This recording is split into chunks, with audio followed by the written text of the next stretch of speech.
There is a war happening inside you. Right now, two forces, both starving, both fighting for control, and whichever one wins becomes who you are. Stay until the end, because the answer changes how you see every hard moment in your life.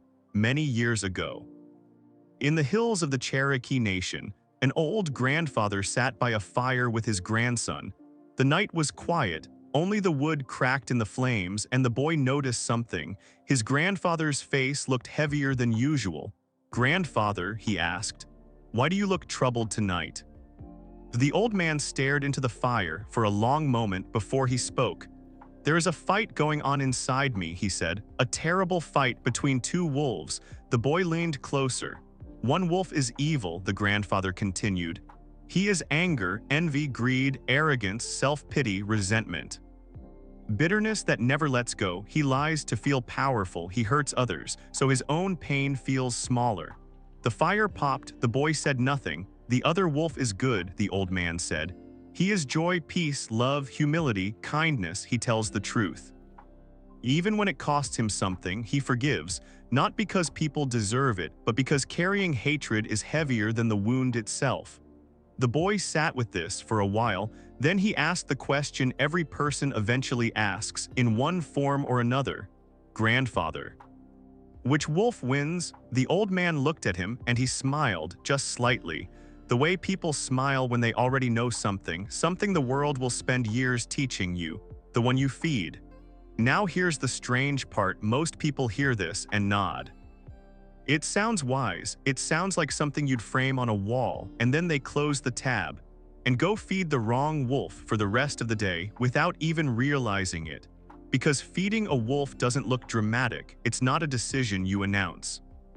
It's not a single choice at a fork in the road.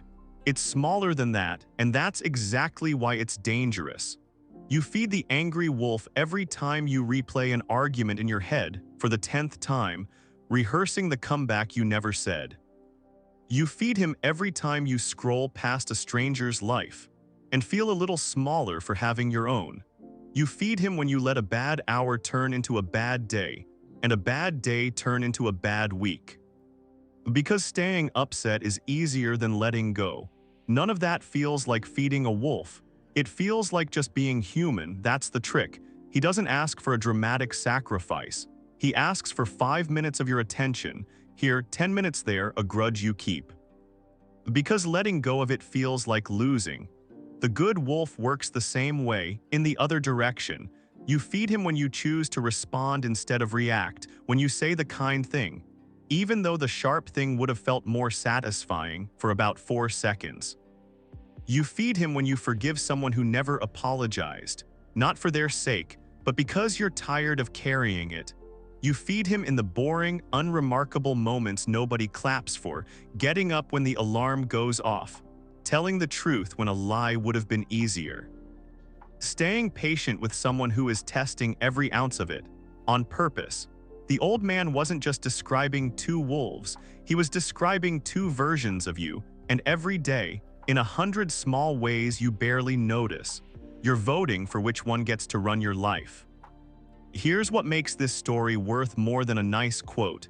It means you were never actually stuck with your temper, your bitterness, your worst habits, as if they were fixed parts of who you are.